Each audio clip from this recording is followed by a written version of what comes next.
Hi guys, this is Bessie and I am doing a video blog following my blog about game night. So I'm wearing our beautiful game night sweater, my beautiful headbands. I tried today, well not really, but you know, I have no pants on. And this is this is my business partner, Tristan. Hello. Hi. So my first question to you is, what do you know now about running a business that you wish you knew before you started? Probably two things. The first one is how much it was going to cost. Yes. I think we had fairly realistic expectations for how much things were going to cost with our experience in normal residential applications. So like a quick example would be, everything costs more for business, and we didn't know that originally. So like looking at appliances, you know how much you can go and buy a refrigerator for to go in your kitchen, like a nice stainless steel one, a high-end fridge, would have a certain price. And then you go and to try to find a decent, not even stainless steel, just a generic commercial fridge, and it would cost 3-4 times more, just thousands upon thousands of dollars more. Same with construction. Like we budgeted renovations, like we went and priced, drywall, paints, lumber, and then even, estimated the labor. And then when we ended up getting quotes from construction companies, it was like astronomically more expensive than we expected, like 5 times more, 10 times more.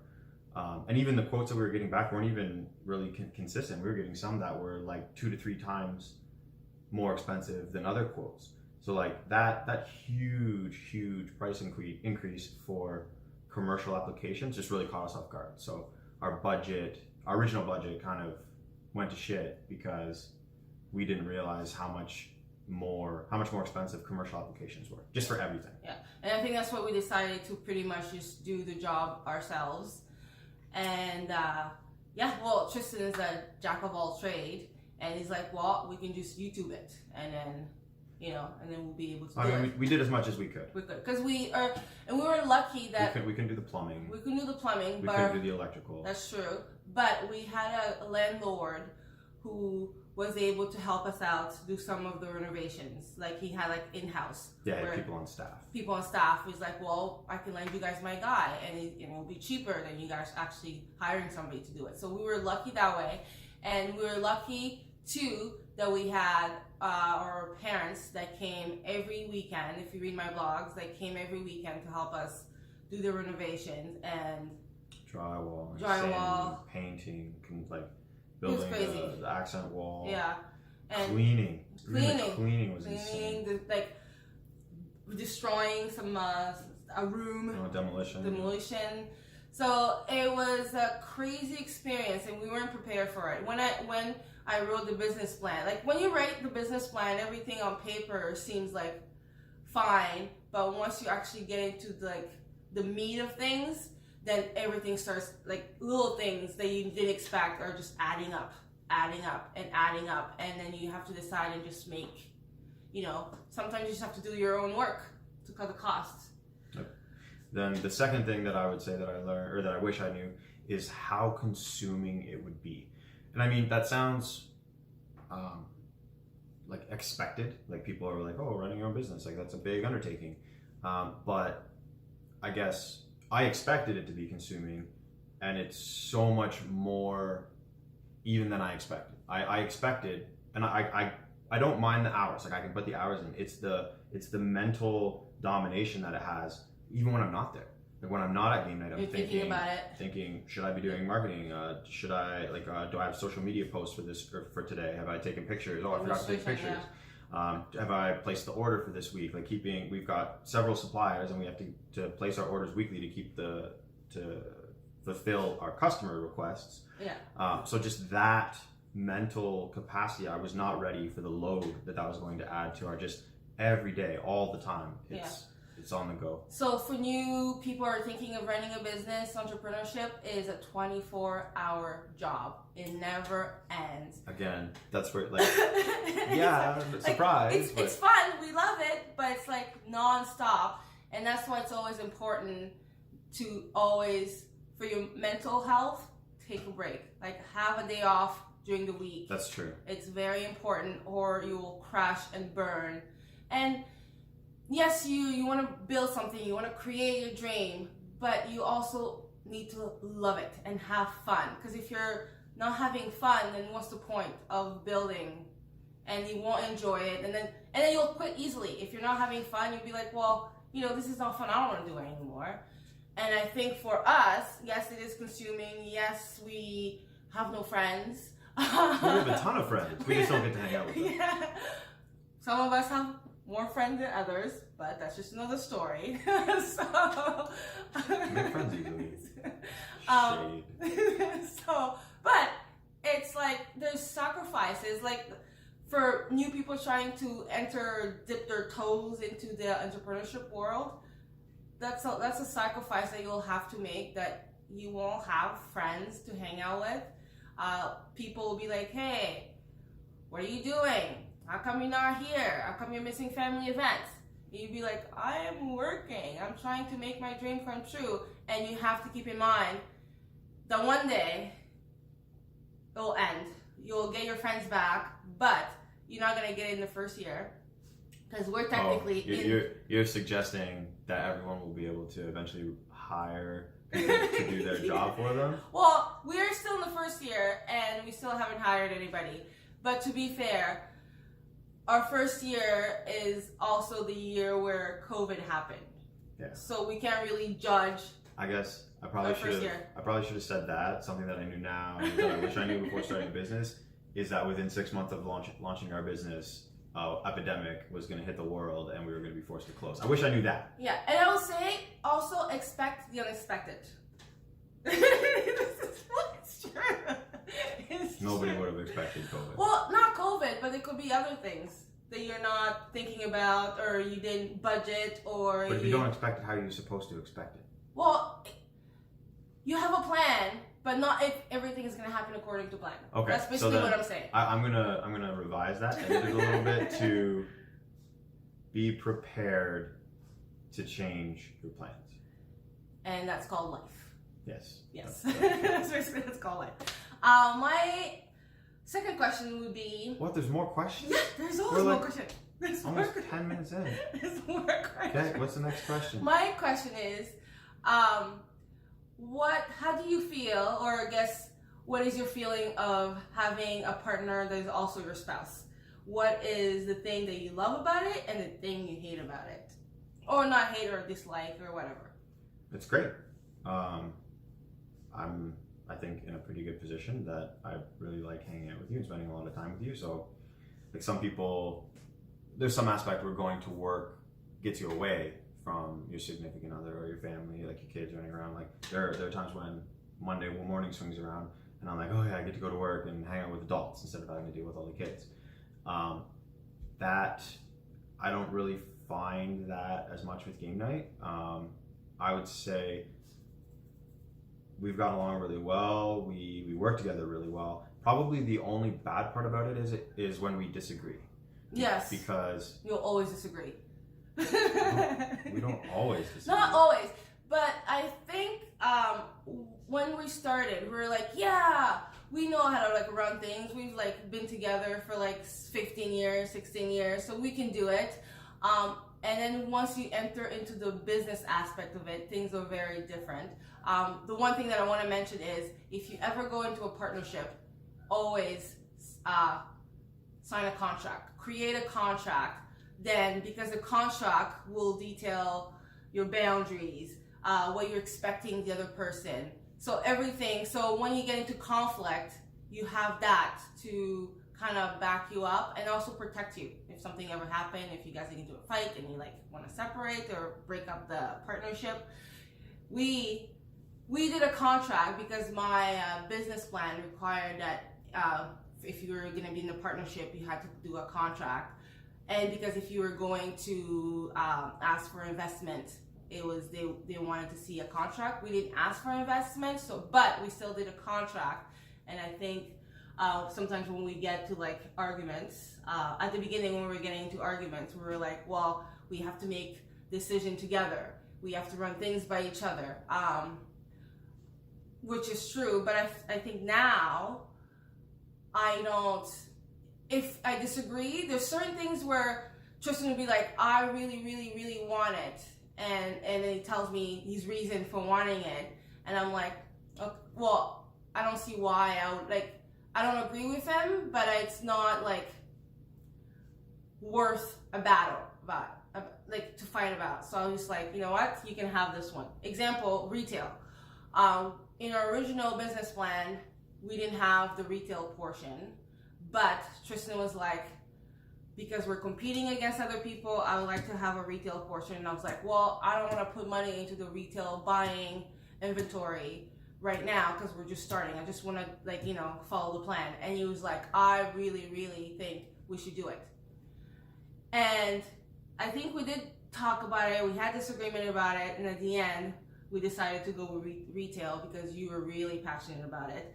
But now that we've experienced COVID, it's actually the one thing that saved our business, I would say.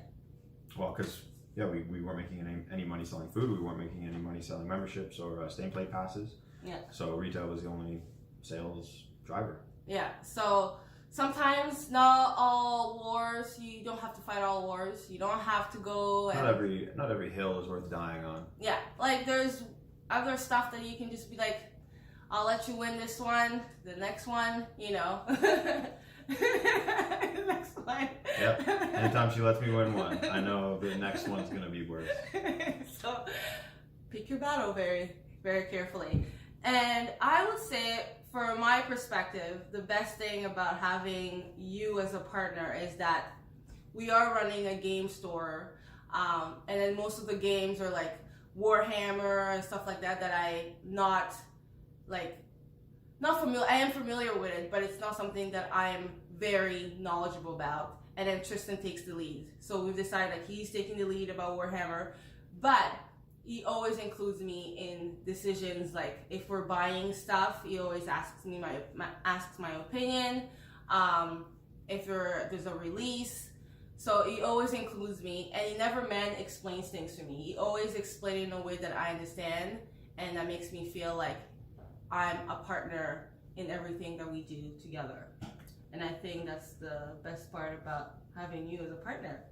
The worst thing for me about having my husband as a partner is that he's a perfectionist.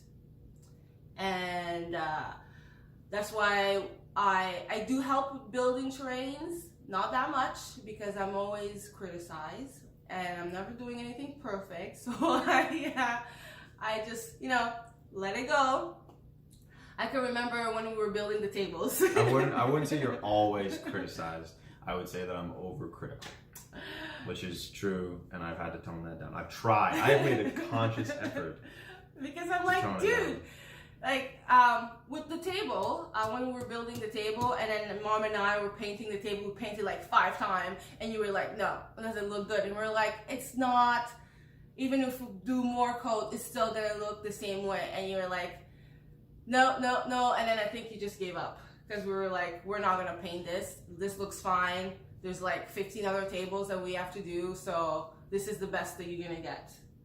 So, yeah. So I think your perfectionism. I've toned it down a lot since then. This is a year and a half ago. Yes, you have toned it down. Yes. Well, because I think when you're running a business, sometimes you can't be perfect all the time. There's so many things happening. There's so many things that you have to do that some things are not worth fighting about or obsessing about. So I agree with you, but there are also some things that become iconic within your business, and in the context of that's what makes you different. That's what sets you aside from the competition. That's what makes people fall in love with you fall in love with your business. Is that extra mile? Maybe it's not an extra mile. It's just that that attention to detail or that perfectionism, like the fact that you care. as much as they do, or more than they do, in some cases. Like, yeah, it's hard to come up with an example on the spot, but yeah. I will acknowledge that I'm a perfectionist. I have high standards. And I would say the other thing is that we've learned to, you know how you go to, I don't know, I saw that on a TV show where really smart people, and then on the door it said, leave your ego at the door. And I think in a partnership, you have to learn to let things, like you can't, it's not a competition. When you're a partnership, it's not a competition. Your success is my success is your success. And sometimes he does like 95% of the things, and then sometimes I do like, you know. Also 95%? Yeah, like it's never equal. It's never 50-50. And you have to learn that, yeah, like it's never going to be equal. You have to let, like, people think Tristan is the face of game nights. Does that bruise my ego? No, no, it doesn't. It doesn't bruise my ego because because I know the work I've put into the company, and I am confident in our partnership that I'm like, hey, people love you, and they love because you're knowledgeable about Warhammer, D&D, and Blood Bowls, and Underworld. So yeah, he shines in that. You're good at explaining games, you're good with people, and that is your talent that I recognize, and I'm like, hey, I'll push you forward and I'll take a step back. And you have to learn to like let the other person lead and not fight, because I would say those are the ego will destroy partnership, and that is something that you have to work really hard at, is refraining yourself.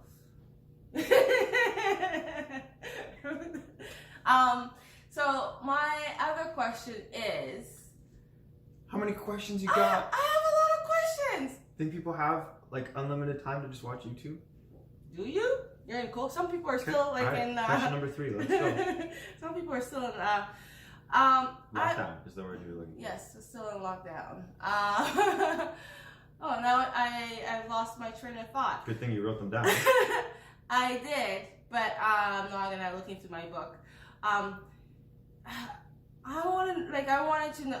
The other thing that I love about our partnership is that when we make decision, I'm the one that's like, I push Tristan into the water. Like, I push him, and he's very cautious, and he thinks about it. He's very logical, and he thinks about he overthinks things. And then I'm like, boom, let's just go in there. Let's do it. Magic will happen. And then when we've jumped and then we're about to fall down, then I start freaking out.